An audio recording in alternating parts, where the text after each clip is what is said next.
tremendous trial lawyer, taken on really high-profile cases, both in Idaho and around the country, and has received the Distinguished Lawyer Award for the Idaho State Bar, the Clarence Darrow Award from the American Civil Liberties Union. Just an outstanding attorney and has a great law firm here in Boise. I wanted to comment on David's website, another real gem here. Then I'll read it to you, and then I'll give you the interpretation. But we've also found that the compelling legal and factual issues upon which the biggest cases turn are also present in the smallest cases, and we truly consider no case too big or too small. It means that anybody that walks through the door that can pay, they'll pay.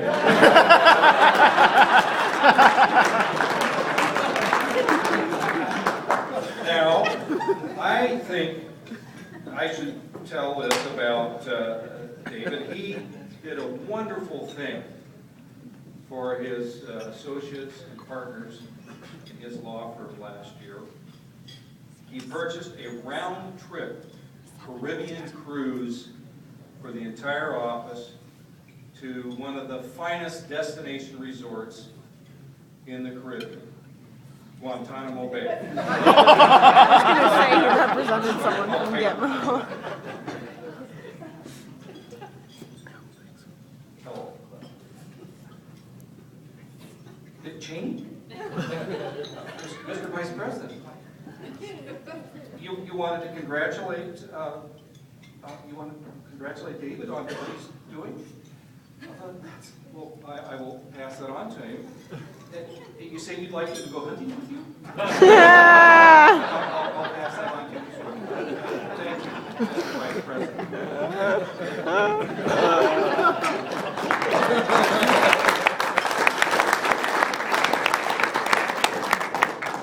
David, you ready to go hunting with Dick? Come on up.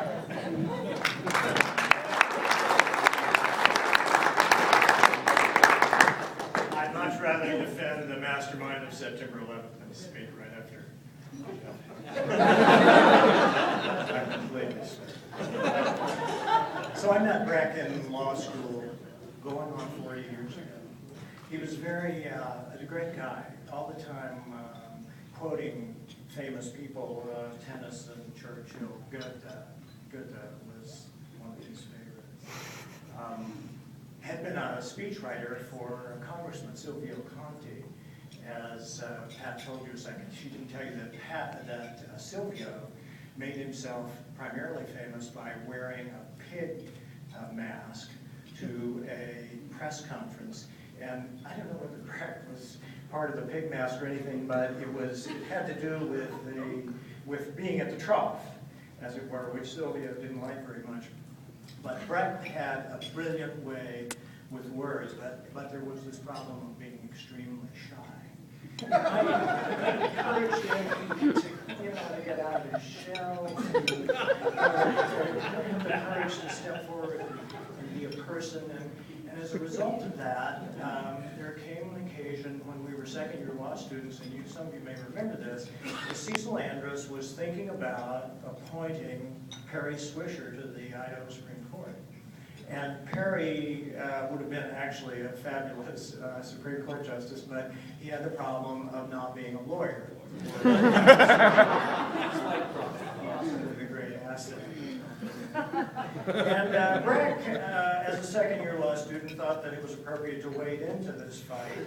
And so he wrote a letter to the editor of the Statesman in which he said that he was a second-year law student. He'd been through almost 2 full years of law school, and he found that for the most part, all anybody did in law school was make you pay attention to punctilious sorts of technicalities that didn't really mean anything. And he thought a non-lawyer on the Supreme Court would be excellent because that would be a person who would bring some old-fashioned horse sense and that would be intuitively obvious to a country gentleman. Breck also proposed that we have non-lawyer advocates, and that we just do away with this whole bar thing. So And then was the great part, because Ron Call, who was the executive director of the State Bar at that time, got a hold of Sheldon Vincenti, who was the assistant dean of the law school. He said, he wrote a letter, or maybe called him on the phone and said, who or what is a Breck Seiniger?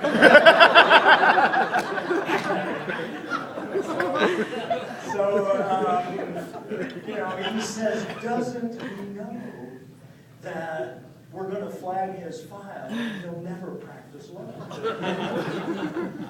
And Sheldon, I gather, told him that we have this little thing called First Amendment. And you guys down at the bar might want to check that out.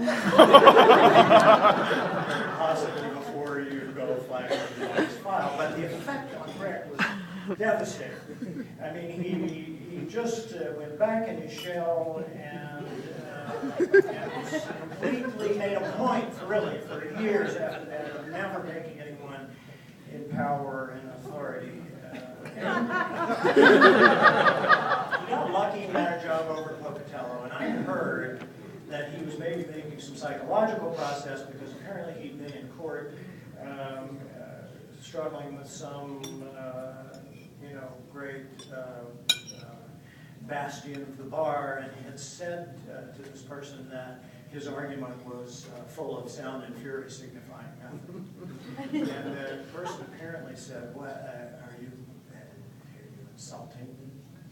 And Breck said, "No, if I had been insulting you, if I had intended to insult you, I would have quoted the entire passage, which was, it was as a tale told by an idiot." Sound and fury signifying nothing. I heard the other day that Breck was quoting somebody to somebody about something, and things never change. We looked for a while after Breck had fully gotten over his intimidation by the forces of authority. We were talking, Breck and I formed a law firm in 1983, and we practiced together for a long time, and had a lot of fun. And Breck saw a clock, one of those clocks like you see in a restaurant that says something about the restaurant, and it said, time for coffee or something like that. And Breck thought, what we ought to do is get this clock that said time to sue. We have that up in our office.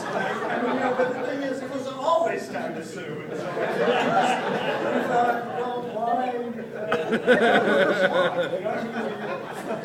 Breck's direction, we sued the legislature, we sued the Supreme Court, we sued probably 2/3 of you sitting out here.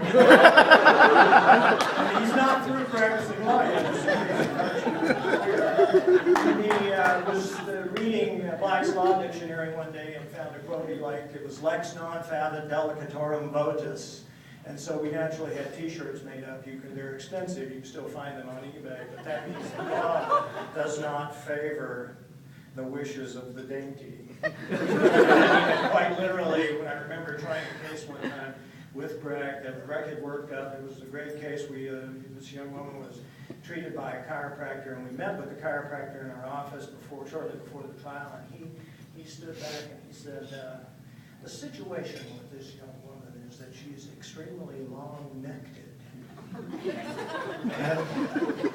I looked at him and I thought, Seiniger, what have you gotten me into? I never tried that case, and I will tell you a lot like the idea that Jeff expressed about Nick. I don't think Breck's afraid of anything beyond harm to his family, the people that he loves, of course. I don't think Breck is afraid of anything. And I really believe the only one thing that Breck is afraid of is that someday he will feel that there was something he didn't do that he should have, that he shrunk from, because he didn't have the courage, or because he was too tired, or because he was too afraid, or because he wasn't smart enough. That haunts him. And that makes him a really, really powerful advocate and a powerful human being. And one of the things that I love most about him, one of my greatest and old friends, a fine human being, Breck Seiniger.